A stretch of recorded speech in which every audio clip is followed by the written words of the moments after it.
নমস্কার, Mampi's cooking and ব্লগে আপনাদেরকে অনেক অনেক স্বাগত। আবার নতুন ভিডিও নিয়ে চলে আসলাম।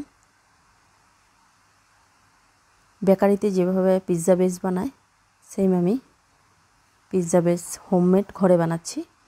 1 বাটি ময়দা নিয়েছি, আধা বাটি আমি আটা নিয়েছি। শুধু ময়দা দিয়ে করব না, আটা ময়দা মিক্সড করে করব, তাতে বেসটা সফট হবে। এখানে ইস্ট নিয়েছি আমি আধা চামচ, দেখুন হাফ টিস্পুন আমি ইস্ট নিয়েছি,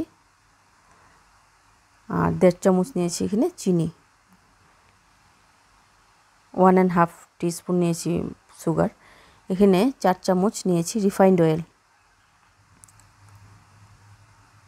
4 টিস্পুন রিফাইন্ড অয়েল।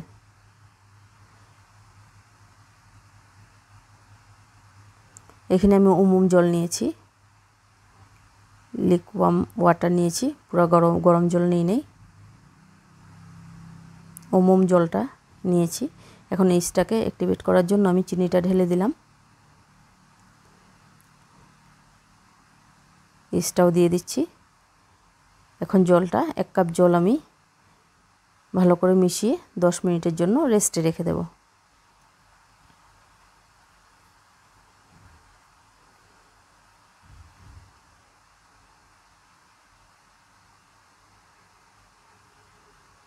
ঢাকা দিয়ে 10 মিনিটের জন্য রেস্টে রেখে দিচ্ছি।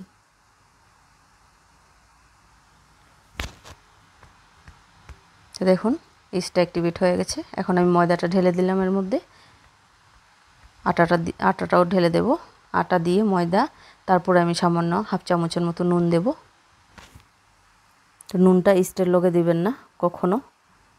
প্রথম ময়দাটা ঢেলেছি, আটা ঢেলে তারপরে আমি নুনটা দিয়েছি। ইস্টের সঙ্গে চিনিটা যায়, কিন্তু নুন কখনো ভুলেও নুন দেবেন না।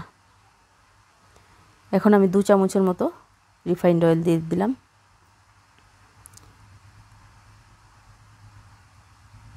হাত দিয়ে ভালো করে মেখে একটা আটার ডোর মতো বানিয়ে নেব, সফট ডো।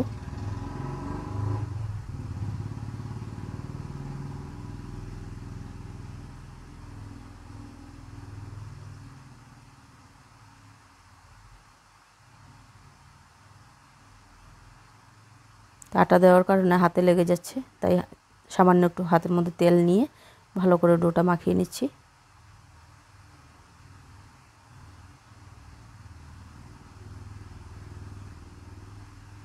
দেখুন অনেকটা সফট হয়েছে ডোটা। তো মেজারমেন্টটা যদি ঠিকঠাক হয় তাহলে পিৎজা বেসটাও পারফেক্ট হয়। তো এভাবে আমি হাত দিয়ে প্রেস করে করে গোল করে, একটা গোলাকার করে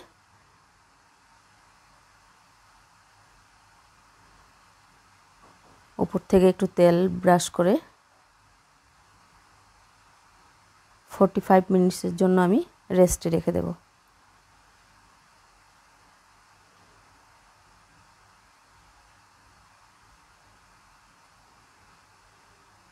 ঢাকা দিয়ে 45 মিনিটসের জন্য রেস্টে রাখবো।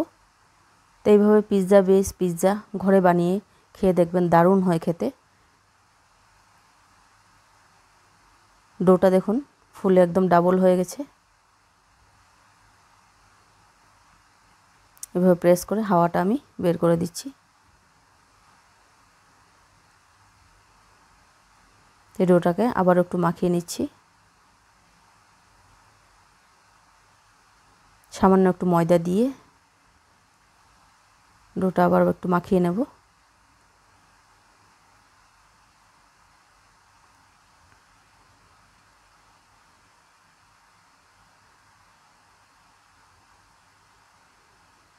এখন ডোটা আমি হালকা হাতে মাখাচ্ছি।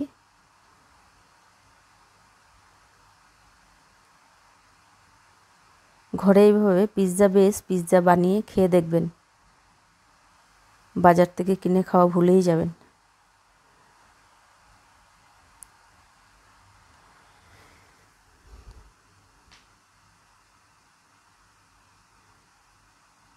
একদম পারফেক্ট বেকারি সাইজের পিৎজা বেস বানিয়েছি আমি ঘরে, তাই ভাবলাম ভিডিওটা আপনাদের সাথে একটু শেয়ার করি।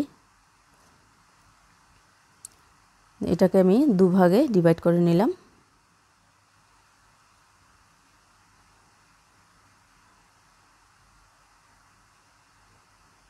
আবারও একটু গোল করে আমি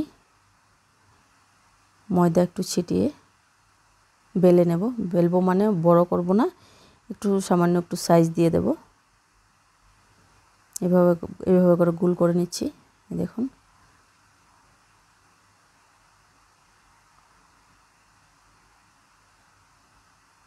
হাত দিয়ে এভাবে প্রেস করে একটু একটু সমান করে নিচ্ছি চারিদিকটা।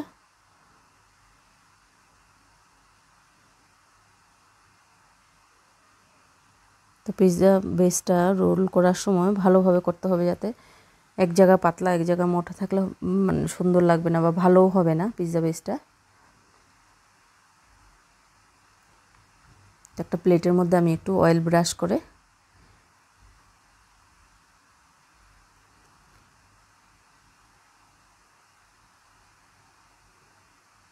চারিদিকটার মধ্যে অয়েল লাগিয়ে আমি উঠিয়ে নিলাম। এখন হাত দিয়ে আমি অ্যাডজাস্ট করে নেব, চারিদিকটা সমান করে নেব।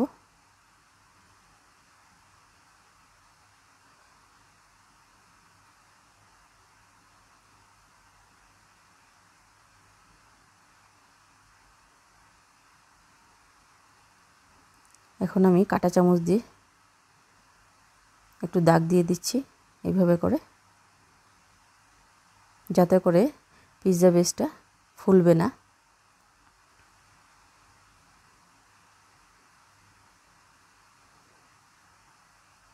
এইভাবে করার কারণেই হচ্ছে পিৎজা বেসটা যাতে না ফুলে।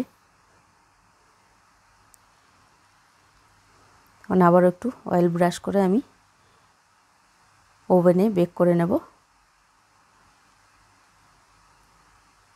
8 মিনিট বেক করব ওভেনের মধ্যে। দেখুন পিৎজা বেসটা রেডি হয়ে গেল। লাগছে তো বেকারির মতো। এইভাবে বানিয়ে ঘরে খেয়ে দেখবেন পিৎজা কেমন লাগে। আমি বানিয়েছিলাম, খুব দারুণ হয়েছে খেতে। সেম কিনা পিৎজা বেস লাগছে। তো মেজারমেন্টটা যদি পারফেক্ট হয় তো সব জিনিসই পারফেক্ট হবে। এই র্যাকের মধ্যে আমি রেখে ঠান্ডা করে পলিথিন ব্যাগে র্যাপ করে রেখে দেবো ফ্রিজে ঢুকিয়ে। যখন মানে খাওয়ার ইচ্ছা হবে পিৎজা, তখন বানিয়ে খেয়ে নেবে।